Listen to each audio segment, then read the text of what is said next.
ni sabata begala daga tayo akira kondu tu beka ati musaw torosi tauke kambe kamwara kubaketi qalabadisa wada sa tujra matageti wada sa jra arkaketi wada sa jra gosta tre nya kara simanne rawan simanne galata gel sayle jara galata idonduma ufatani le fonduma da kun kalena wona misingafate garu debi debusun baay'ee barbaachisa mukameetii damee mukameetii qabatanii jira Maatiyos boqonnaa 21 lakkoofsa 8 gubbaarratti damee mukameetii qabatanii tuuta sana keessa harki caalaan uffata isaanii karaa irra fadu warri kaan immoo damee baala muka qabu irraa kukkutanii karaa irra firfirsaa dhufanii jedhu badhaadha.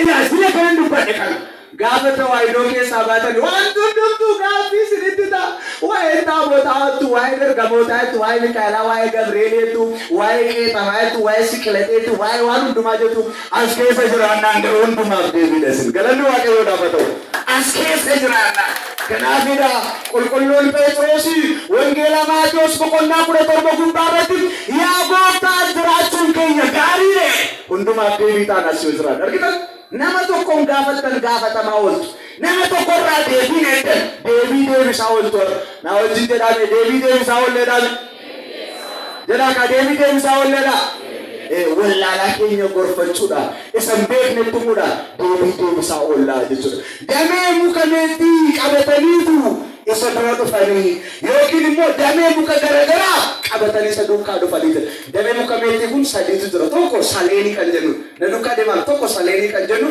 damee mukameetii jedhama inni lammaffaan immoo damee muka wayiraa ejersa kan jennu inni sadaffaan immoo damee muka teemrii kana biyya keenya badaan jiru biyya alaatti dhufa yeroo baay'ee gara Yerusaalem kanaa dhufa yeroo baay'ee gara biyya keenyaa jiru maaliif damee mukameetii qabatanii fuula isaa dura dhaqanii mukobaayyeedha ilaawwadha mukobaayyeedha damee mukobaayyeedha maaliif damee mukameetii qabatanii isinis damee mukameetii maaliif qabattu maaliif baarzaaliin qaban maaliif wandeessan qaban argitan maaliif kuma muka bareedduu kan hin qaban damee mukameetii maaliif qabatanii ilaa na duukaa ta'a jedheera kunoo na dura jira damee mukameetii kana caafii see ilaalaa hundumti keessa ilaala wangeeloo ilaaltan isumallee mun ilaaltan jira ka ilaala caafii see kun maaliidha qoraattooftuudha na duukaa deekkottaa caafii see maalidha naadeemsaa maal qabdi qoraatti qabdu badhaa caafii see qoraatti akkuma qabdu barumsi keessumna qabaa kanatti namatti himtu laphee namaa cabsee laphee namaa keessa dhaqaa jechuudha eeggisa caafii see kanaan yoo foraantan isin waraabuu danda'a kun isa qopheedha maanguddoonni gargaaruu dandeessu damee mukameetii isa qancaa fudhattanii yoo ilaaltan yoo ofitti kaan nama waraanu naadeemsaa waraanu barumsi keessa laphee namaa waraana barumsi keessa cimaadha barumsi keessa akkuma kana humna qabaa jechuu isaadha barumsi kee mo'aadha dhimmo'a barumsi Kiristoosii kan Niqoodimoosii mo'eera barumsi Kiristoosii kan Fariisotaa Saduuqotaa mo'eera barumsi Kiristoosii du'a mo'eera barumsi Kiristoosii seexana mo'eera barumsi Kiristoos aafiidha caccabseera barumsi kee mo'aadha jedhame barumsi kee mo'aadha jedhame barumsi kee humna qabeedhame caafii akkuma nama waraanu akkuma humna qabu barumsi kee laphee namaa seenaa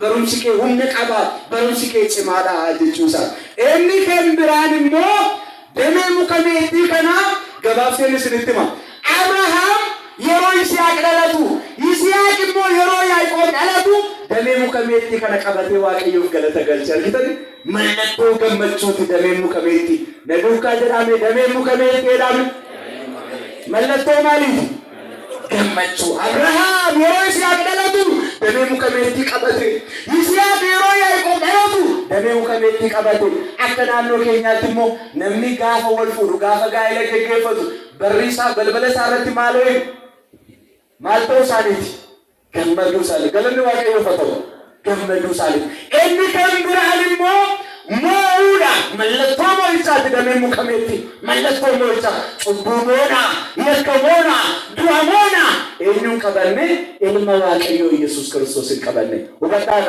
دمي مكملتي ملتوم بروسي كريستوس موعاتوسا سمعاتوسا ملتوم بنتو ملتومو بيتولين كريستوس صبوموني رموي موني نادوسا كموني رموي موني beekisaa kan miidhagina akka isinitti hin fakkaanne jechuudha. Inni kan biraa maanguddoonni na gargaaruu dandeessu. Muka meexxii kana caakkaa guddaa keessatu jiru abiddi guddaan ka'ee abiddi daggala naannoo sanaa yoo fixe muka meexxii garuu labalabee qofa dhiisa. Dhuguu jirtu labalabee qofa dhiisa. Maanguddoon argitaniitu miti laata? Maanguddoon argitaniitu labalabee qofa dhiisa. Kunis hiikisaa maal jechuudha? Waa'ee amalummaa keetii qorannee bira ga'uu hin dandeenyu. Waaqummaa kee qorannee bira ga'uu hin dandeenyu. Abidda waaqummaa kee qorree fixuu hin dandeenyu. Kanaafidha iccitii Sillaasee barumsa iccitii Sillaasee irratti maal jedhan abbootni isaanii barsiisne caala maal jedhani abbaan ilmi hafuura qulqulluun maqaan sadii waaqummaan tokko hojii sadii bulchuun tokko jedhanii kan isaan dubbatan kanaan ala kan barreessu yookiin immoo iccitii Sillaasee kana caalaa nan qoradha jedhee namni gadi fageessu yoo jiraate kan maal ta'e ta'u kan agaara waaqayyoo beekumsa keenyaan qorannee bira ga'uu hin dandeenyu. Beekumsa waaqayyoo beekumsi nama gonkumaa fiixuu bira ga'uu hin danda'u. Addis waaqummaan kee qoratamee kan hin dhumnedha. Akkuma muka meexxii kana baala isaa duwwaa labalabee baala isaa duwwaa gubee hundee isaatti akka hin buune baala isaa isa cinaayyuu akka hin gubne akkuma kana nuunis yaa waaqayyoo ogummaati nuu laatteeni waan itti baradhaa jette waa'ee kee hin barannaa waan itti beekaa jette waa'ee kee hin beeknaa gadi fageenyaan beekuu garuu hin dandeenyu hafuura qulqulluuf dhiisnaa jechuu isaadha. Amalummaan kee qoratamuu jechuu isaadha. Inni kan biraan immoo baala temiriiti. Temirii kana ija isaa sirriitti beeka baala isaa argee hin beeku. Ija isaa garuu sirriitti beeka. Temiriin kun waan isin ajaa'ibu muki isaa baay'ee kabajamaadha jedhu. Muki temirii fakkeenyaaf akka aadaa Oromootti muki kabajamaan maalidha? Odaadha miti? Odaan muka kabajamaadha nama miti? Akka argan qotoon hin taane akka hin argan injisanii muka Oromoon jaallatu muka kabajamaadha. Israa'eloota biratti muki temirii muka kabajamaadha. Baala isaa fudhatanii dhufuu isaanii ati kabaja waaqummaa kee hin jirta. Galata galchaa meelii jedhaate galata galchaa kabaja waaqummaa kee hin jirta. Kabaja waaqummaa kee irraa hin hir'amne. Waaqummaa irra kee irraa gonkumaa hin hir'amne. Lafaa sitti hin dabalamne. Gaafa jedhan damee muka temirii kana qopheeffatanii dhufanii. Inni kan biraan immoo muki temirii kun firii isaa tokko gargar ba'uu hin danda'u.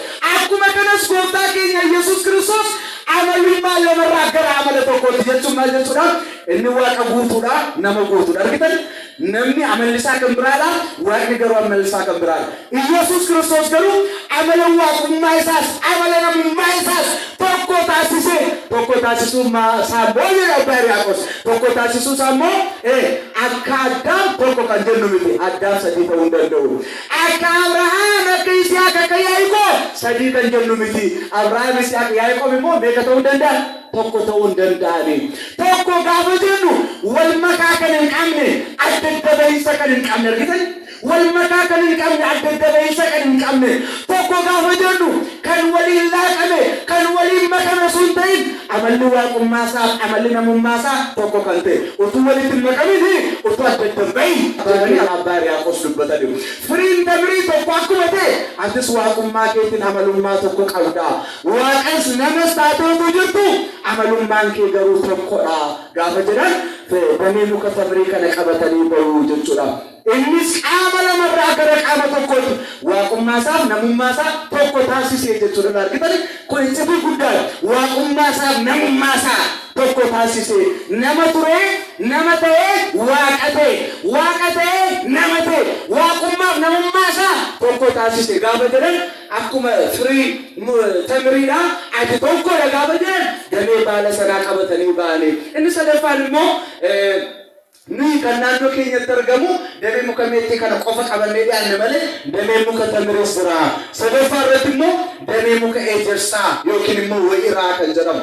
Wayiraan cimaadha jedhama. Seexannis yeroo baay'ee waan wayiraan tuqe hin jaallattu.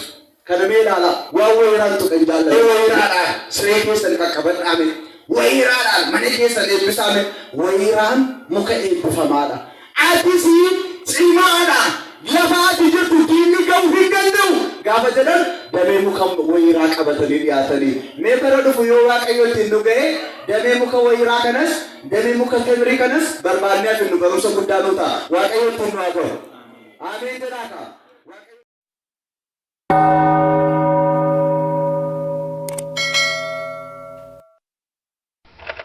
Thank you.